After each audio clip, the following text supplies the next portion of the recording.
ഈയൊരു കഥയുടെ ആരംഭം അറ്റ്ലാന്റിക് ഓഷനിൽ നിന്നുമാണ്. അറ്റ്ലാന്റിക് ഓഷനിലൂടെ ഒരു ബ്രിട്ടീഷ് മെർച്ചൻ്റ് കപ്പൽ മുന്നിലേക്ക് നീങ്ങുമ്പോൾ സമുദ്രത്തിനൊത്ത നടുക്കായി മറ്റൊരു കപ്പൽ കാണുന്നു. ഈയൊരു കപ്പലിൽ യാതൊരുവിധ ചലനവുമില്ല. ആരെങ്കിലും കപ്പലിനുള്ളിലുണ്ടോ എന്നറിയാനായി ക്യാപ്റ്റൻ പല സന്ദേശങ്ങളും അയക്കുന്നു. എന്നാൽ ഈ സന്ദേശങ്ങൾക്കൊന്നും യാതൊരുവിധ മറുപടിയും ലഭിച്ചില്ല. ഇത്രയും വിജനമായ ഒരു സമുദ്ര പ്രദേശത്ത് എങ്ങനെ ഈ കപ്പലെത്തി? ഈ കപ്പലിലെ യാത്രക്കാർക്ക് എന്ത് സംഭവിച്ചു? മാരി സെലസ്റ്റ് എന്ന ഈ കപ്പലിൻ്റെ 150 വർഷമായിട്ടും ചുരുളഴിയാത്ത ആ രഹസ്യങ്ങളിലേക്ക് നമുക്കും കണ്ണോടിക്കാം. 1861 കാനഡയിലാണ് ആദ്യമായി ഈ കപ്പൽ നിർമ്മിക്കുന്നത്. അന്ന് ഈ കപ്പലിൻ്റെ പേര് ആമസോൺ എന്നായിരുന്നു. തൻ്റെ ആരംഭ ദിവസത്തിൽ തന്നെ പല പ്രശ്നങ്ങളും ഈ ഒരു കപ്പലിന് നേരിടേണ്ടതായി വന്നു.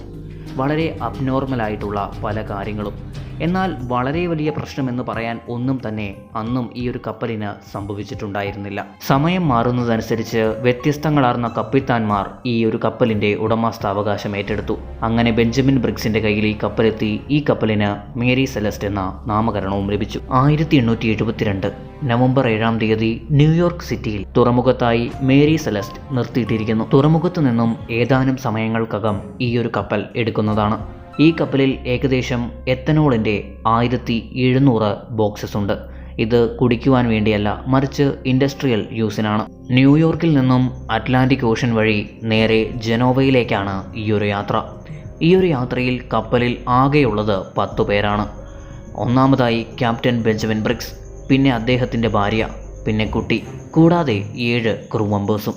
യാത്ര തുടങ്ങുന്നതിന് മുൻപായോ യാത്ര തുടങ്ങിയതിനു ശേഷമോ ഈയൊരു കപ്പലിൽ യാതൊരുവിധ കുഴപ്പവും ഉണ്ടായിരുന്നില്ല. ഈയൊരു യാത്ര എന്നത് ഏകദേശം 7500 കിലോമീറ്ററാണ്. ആ ഒരു സമയത്ത് ഇത്രയും വലിയ യാത്രയ്ക്ക് മാസങ്ങളും ആഴ്ചകളുമാണ് എടുക്കാറുള്ളത്. കൂടാതെ ആ ഒരു സമയത്ത് കപ്പിത്താനുമായി കമ്മ്യൂണിക്കേഷൻ നടത്താൻ യാതൊരുവിധ അഡ്വാൻസ് ടെക്നോളജികളും ഉണ്ടായിരുന്നില്ല. ഈയൊരു യാത്ര 3 ആഴ്ചകൾ കഴിഞ്ഞിരിക്കുന്നു. എന്നിട്ടും ജനോവയിലേക്ക് ഈയൊരു കപ്പൽ എത്തിച്ചേർന്നിട്ടില്ല. ഈ ഒരു കപ്പലിന് ശേഷം പുറപ്പെട്ട പല കപ്പലുകളും ഇപ്പോൾ ജനോവയിൽ എത്തിച്ചേർന്നിരിക്കുന്നു. എന്നാൽ അറ്റ്ലാന്റിക് ഓഷനിലൂടെ കടന്നു വന്ന മേരി സെലസ്റ്റ് എന്ന ഈ ഒരു ശപിക്കപ്പെട്ട കപ്പൽ എവിടെ പോയി? ഈയൊരു കപ്പൽ പുറപ്പെട്ടിട്ട് 10 ദിവസങ്ങൾക്ക് ശേഷം മറ്റൊരു ബ്രിട്ടീഷ് മെർച്ചൻ്റ് കപ്പൽ ന്യൂയോർക്കിൽ നിന്നും അറ്റ്ലാന്റിക് ഓഷനിലൂടെ ജിബ്രാൾട്ടറിലേക്ക് പോയിരുന്നു. ഡിക്രാട്ടിയ എന്ന ഈയൊരു കപ്പൽ 3 ആഴ്ചകൾക്ക് ശേഷം, അതായത് 4 ഡിസംബർ 1872 അസൂർസ് ഐലൻഡിൻ്റെ തൊട്ടടുത്തായി എത്തി. ഇവിടെ വെച്ചാണ് ക്യാപ്റ്റൻ തൊട്ടടുത്തുള്ള മാരി സെലസ്റ്റ് എന്ന ആ ഒരു കപ്പലിനെ കാണുന്നത്. കണ്ടപ്പോൾ തന്നെ അദ്ദേഹത്തിന് ഒരു കാര്യം മനസ്സിലായി. ഈ കപ്പൽ മുൻപിലേക്ക് നീങ്ങുന്നില്ല. എവിടെയാണോ കിടക്കുന്നത് അവിടെ തന്നെയാണ് ഈ കപ്പൽ നിൽക്കുന്നത്.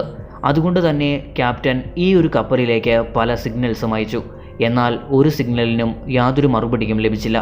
ഇതിൻ്റെ എല്ലാം ഫലമായി ഇദ്ദേഹം കപ്പലിനടുത്തേക്ക് പോകാൻ തീരുമാനിച്ചു. അങ്ങനെ ഇദ്ദേഹത്തിന് മനസ്സിലായി ഇത് തൻ്റെ കൂട്ടുകാരൻ്റെ കപ്പലാണ് എന്ന്. ഈ ഒരു കപ്പൽ ന്യൂയോർക്കിൽ നിന്നും പോയിട്ട് ഇന്നേക്ക് 1 മാസം കഴിഞ്ഞിരിക്കുന്നു. എന്നാൽ അറ്റ്ലാന്റിക് ഓഷനിൽ എങ്ങനെ ഇതിങ്ങനെ വിജനമായി കിടക്കുന്നു? ക്രൂ മെമ്പേഴ്സും ക്യാപ്റ്റനും ഈ ഒരു കപ്പൽ മുഴുവൻ അരിച്ചു പറക്കി. 1 മാസം മുമ്പ് ന്യൂയോർക്കിൽ നിന്നും 10 പേരുമായി വന്ന ഈ ഒരു കപ്പലിൽ ഉണ്ടായിരുന്നവർ എവിടെയാണ്? അവരെ ആശയക്കുഴപ്പത്തിലാക്കിയത് ഇതാണ്. യാതൊരു കുഴപ്പവുമില്ലാത്ത ഈ ഒരു കപ്പലിൽ അവർ എവിടെ പോയി? കപ്പലിൽ ഏതെല്ലാം വസ്തുക്കളാണോ ക്യാപ്റ്റനും ക്രൂ മെമ്പേഴ്സും വെച്ചിരുന്നത് അവയെല്ലാം അതേപടി കപ്പലിലുണ്ടായിരുന്നു. കപ്പലിലുണ്ടായിരുന്ന ഭക്ഷണവും വസ്ത്രസാധനങ്ങളും അൺടച്ച്ഡ് അവസ്ഥയിലായിരുന്നു കപ്പലിൽ കണ്ടെത്തിയത്. ആദ്യമായി കപ്പലിൽ കയറുന്ന ഒരു വ്യക്തിക്ക് അവരെല്ലാവരും അദൃശ്യരായി എന്ന പ്രതീതിയാണ് ഉണ്ടാവുക.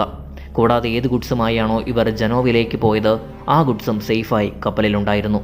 തീ പിടിച്ചതിൻ്റെയോ വയലൻസ് നടന്നതിൻ്റെയോ അറ്റാക്കുകൾ നടന്നതിൻ്റെയോ യാതൊരുവിധ ട്രേസസും കപ്പലിൽ നിന്നും കണ്ടെത്താനായിട്ടില്ല. പിന്നീട് ഇവർക്ക് ക്യാപ്റ്റൻ്റെ റൂമിൽ നിന്നും ഒരു ലോഗ് ബുക്ക് കണ്ടെത്താനായി.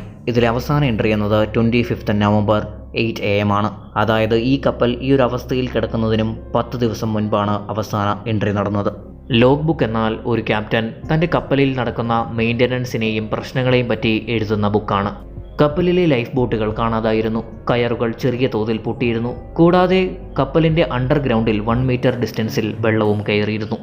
ഇവിടെ സസ്പീഷ്യസ് ആയിട്ടുള്ളൊരു കാര്യം, ലൈഫ് ബോട്ടുകൾ എങ്ങനെ കാണാതായി?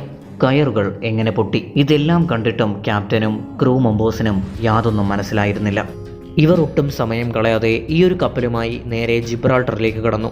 ഇതിൻ്റെ ഏറ്റവും പ്രധാന കാരണം ആ കാലത്ത് നിലവിലുണ്ടായിരുന്ന ലോ ഓഫ് സാവേജ് ആണ്. ഈ ഒരു ലോ എന്ന് വെച്ചാൽ നിങ്ങൾ ഒരു അബാൻഡൻ ആയിട്ടുള്ള ഷിപ്പോ അല്ലെങ്കിൽ കാർഗോയോ തിരിച്ച് കൊണ്ടുവരികയാണെങ്കിൽ ആ ഒരു വസ്തുവിൻ്റെ പകുതി വാല്യൂ നിങ്ങൾക്ക് റിവാർഡായി ലഭിക്കുന്നതാണ്. ഈ ഒരു റിവാർഡ് ക്ലെയിം ചെയ്യാനാണ് ഇവർ ഈ ഒരു ഷിപ്പുമായി നേരെ ജിബ്രാൾട്ടറിലേക്ക് എത്തിയത്. 6 മാസം കോർട്ട് കേസ് നടന്നു. 2 പ്രധാന കാര്യങ്ങൾ മനസ്സിലായി. GPS കാണാനില്ലായിരുന്നു, കൂടാതെ 3 കാർഗോ ലീക്കായിട്ടുണ്ടായിരുന്നു. ഇനിയാണ് യഥാർത്ഥ കഥ ആരംഭിക്കുന്നത്. പല തെളിവുകളും കണ്ടെത്താൻ കഴിഞ്ഞെങ്കിലും ആ തെളിവുകളൊന്നും പൂർണ്ണമായിരുന്നില്ല. വ്യക്തമായ ഒരു നിഗമനത്തിൽ എത്തിച്ചേരാൻ കഴിയുന്ന തെളിവുകളായിരുന്നില്ല അവ. കോടതിക്ക് പോലും ശരിയായ ശരിയെന്ത് എന്ന് തിരിച്ചറിയാൻ കഴിയാത്ത ഒരവസ്ഥ. ഈ ഒരു സമയത്ത് ജനങ്ങളിൽ പല കഥകളും ഈ ഒരു ഷിപ്പിനെ പറ്റി ഇറങ്ങാൻ തുടങ്ങി.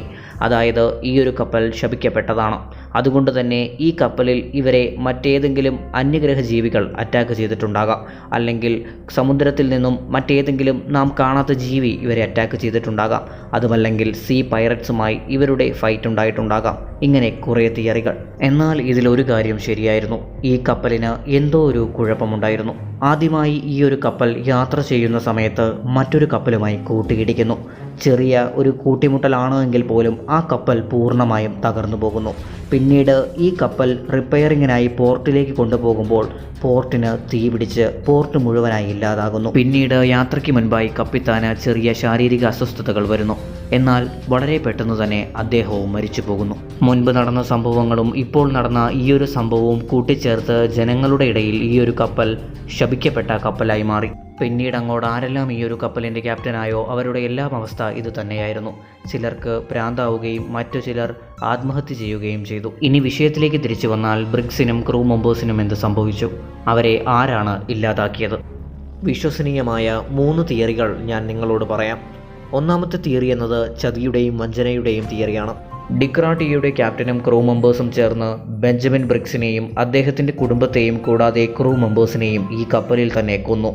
കാരണം സാൽവേജ് ലോ വഴി ഇവർക്ക് പണം ലഭിക്കുവാനായി.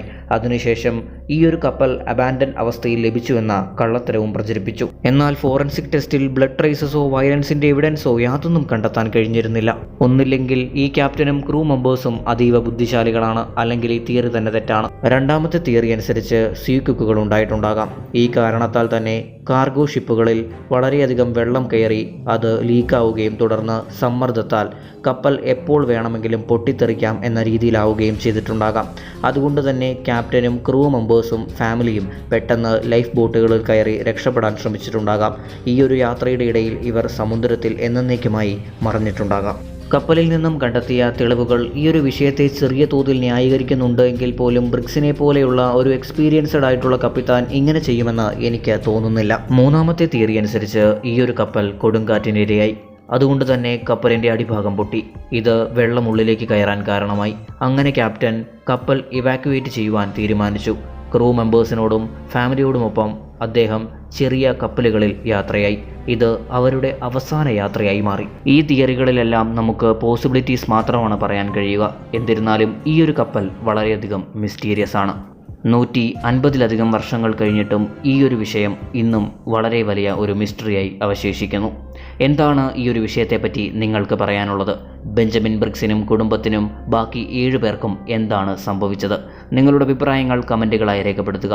വീഡിയോ നിങ്ങൾക്ക് ചെറിയ തോതിലെങ്കിലും ഇഷ്ടമായിട്ടുണ്ടോ എങ്കിൽ ചാനൽ സബ്സ്ക്രൈബ് ചെയ്ത് നോട്ടിഫിക്കേഷൻ ബെൽ ഓളിൽ ഇനേബിൾ ചെയ്യുവാനും വീഡിയോയ്ക്ക് ഒരു ലൈക്ക് നൽകുവാനും മറക്കരുത്. കൂട്ടുകാരുമായി പരമാവധി വീഡിയോ ഷെയർ ചെയ്യുക. മറ്റൊരു ഇൻട്രസ്റ്റിംഗ് വീഡിയോയുമായി ഞാൻ വീണ്ടും വരുന്നതുവരേക്കും എന്നത്തെയും പോലെ thanks for watching and good bye.